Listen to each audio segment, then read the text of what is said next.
2021 was a great year for residential real estate. It was the perfect storm as far as incentives to buy a house. Rock bottom, low interest rates, a lot of ready inventory for people to choose from, and a pandemic-fueled need for your own space and a bigger space. And we're seeing it in the numbers that have come out from last year.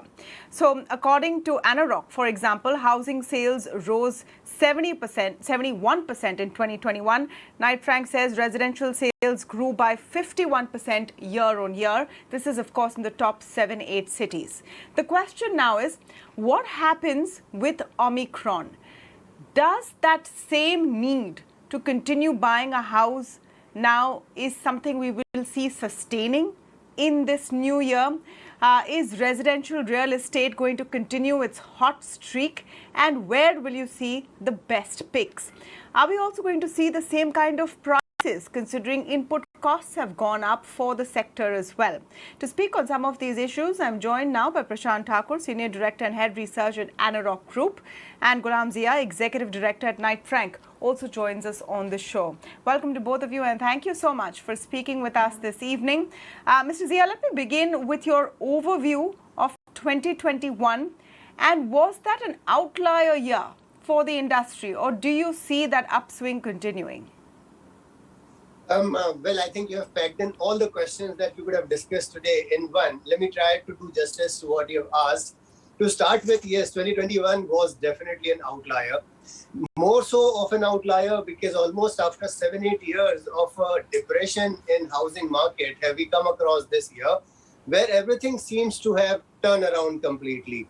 About 6 to 7 years when economy was doing fabulously well, there was job creation, wealth creation, and so on and so forth. But housing sales were just not picking up.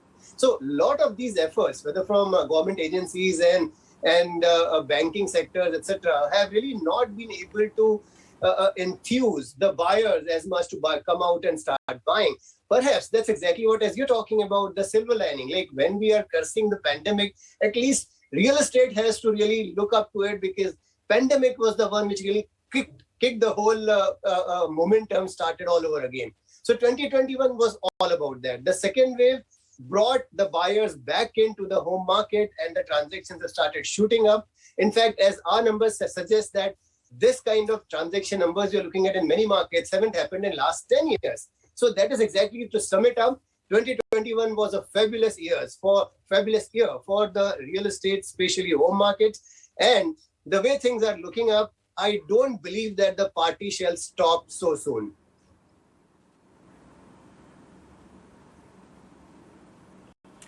Well, the question is that are there enough party goers still there? Mr. Thakur, let me take that question to you. Those who felt the need for a bigger home and who shopped around perhaps have satiated that requirement. Do you think there's still many more out there? The demand still persists and we will see that. Are you not fearing any impact of the Omicron wave which we're currently seeing? So, Tamanna, first of all, a very happy New Year to you and your viewers. And before I answer your question, let us just look back how 2021 was different from other years in terms of real estate cycle. So, if we look at both the parties, be it buyers or developers, I think there was a lot of maturity that came into this industry. 2021 was primarily driven by end users. Unlike investors in the earlier uptick that we saw. The second remarkable point to note was that the developers showed a lot of maturity this time. If you remember, post-global financial crisis, when we saw a pullback in the residential real estate sector, the developers were quick to kind of jack up the price, quite steeply, and that kind of led to a huge amount of unsold inventory and then the buyers retreating. Whereas if you look at 2021, the developers showed a lot of maturity in terms of pricing. They kind of, did not increase the price randomly, though, there was a huge pressure in terms of input cost. While we saw some kind of increase in ready-to-move-in inventory. The regulatory environment was also quite supportive. RERA and I think other state agencies kind of showed a lot of resilience in terms of timely intervention. And if you look at the ticket size that has been driving, it is more of budget and affordable segment. Now coming back to your question that will the party still continue? So during this pandemic, everybody realized the importance of physical asset, and that's where a lot of fence sitters who were waiting for price to correct, interest rate to go further down, started to buy. And if we look at how the whole ecosystem has evolved, I think the digital adoption by the developers, or let's say the buyers also, this ecosystem, if had this pandemic not been forced upon us, I would call it a blessing in disguise.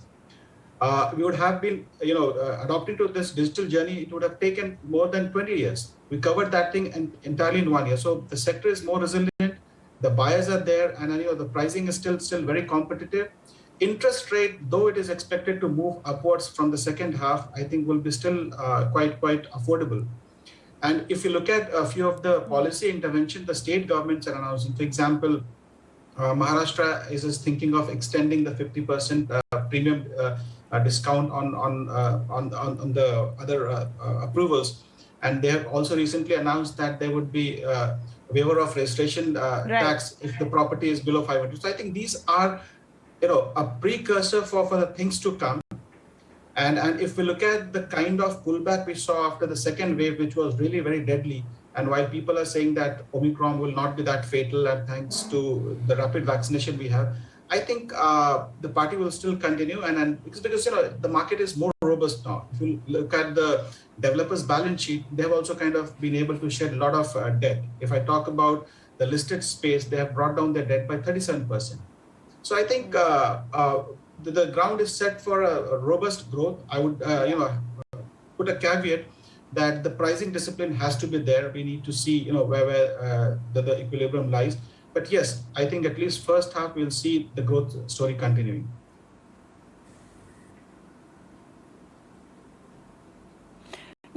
Another big trend that we saw last year, and we should see if that continues as well, is that it was a great year for branded big developers, and a lot of smaller developers fell by the wayside and could not withstand the gale force of the pandemic. Gulam, do you see that trend consolidating? Well, last year or last 2-3 years, the trend that you spoke about was pretty visible and noticeable. But then let's face the resource constraint that even these quality players or the listed or the A graders have to face. While you would want them to pick up pretty much the whole real estate industry, but then that is not going to be true. You will need a lot more developers than what you just spoke about, the A graders, etc.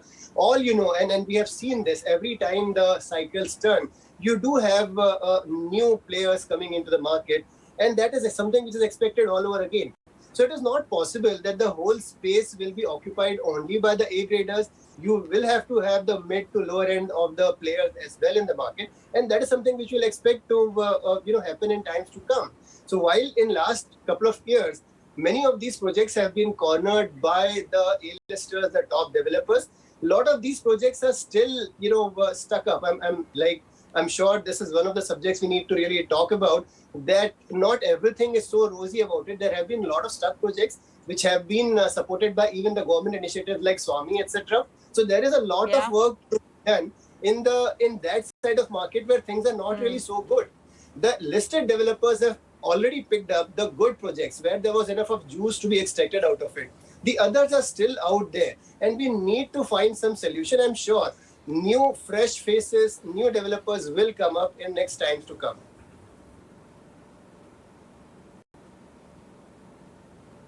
Yeah.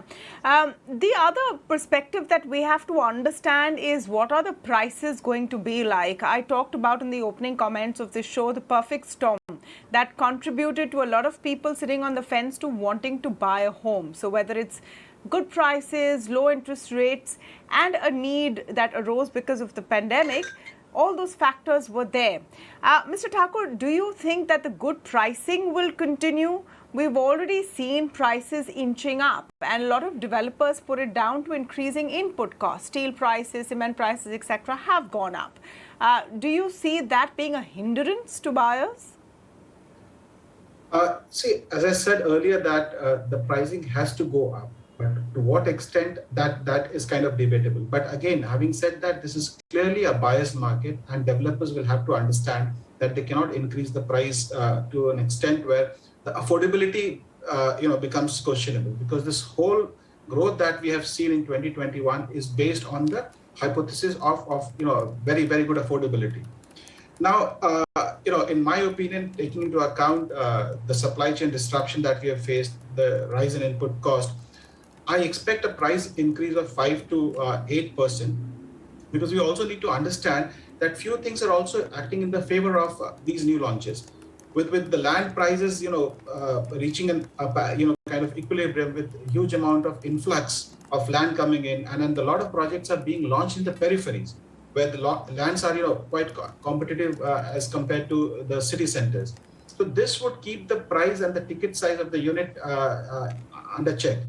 So I think 5 to 8% is the limit where the buyers can absorb, because they also do understand that the prices have gone up. And if you look at other industries where automobile and other consumer durables, they are willing to pay the extra price because they understand now. The customers have also kind of evolved.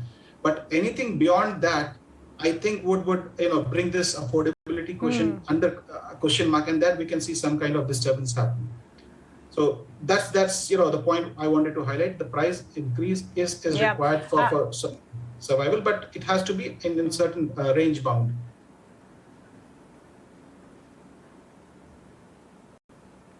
Gulam, you want to come in on the price point? Will it be as affordable this year as well for those still looking to buy? Well, since you're talking affordability, we have our own affordability index on which we measure how much of the current prices are burdening the pockets of a buyer. So this is the share of the salaries or monthly earnings that you would put aside as EMI. And that number has drastically changed in last almost about 9 to 10 years. Mumbai used to be 97 to 98% of the money that a buyer had to pay for the EMIs. That has come down to somewhere close to 50, which is very, very affordable. Ideally, it still has to be about 40%.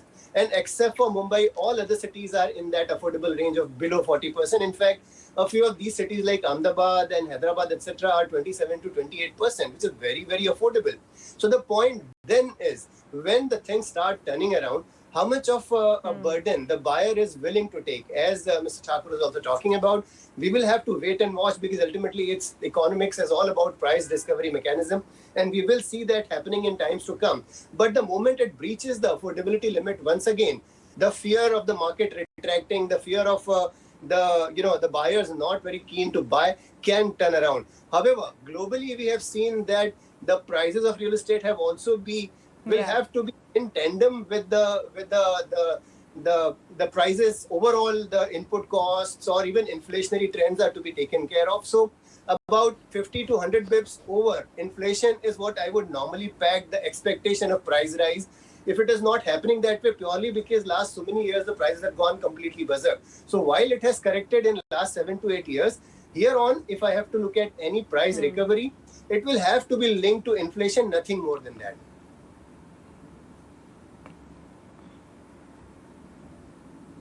One more question, and let me come to you first on this, Gulam. Is the investor coming back, or is the market still for the end-use buyer?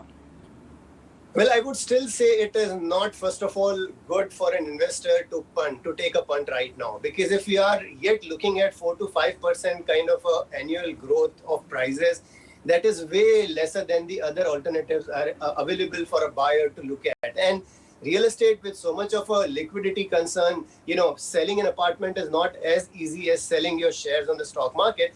All that taken into consideration, ideally, I would not buy an apartment if I'm not expecting the prices to double up in next 5 years, for which we require at least 12-13% kind of annual increase that has to happen in prices.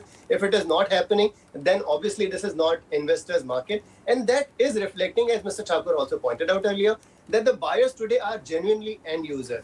We still don't see investor pumping in. Investors are not very keen, because the kind of returns that the real estate is showing for next 2-3 years is not very, very healthy from investment perspective. End users are always welcome. Best market to buy.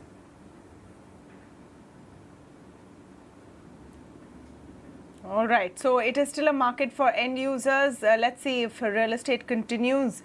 It's a great story in 2022, or does Omicron shake the boat? Thank you so much, Prashant Thakur and Gulam for joining us today. Thank you.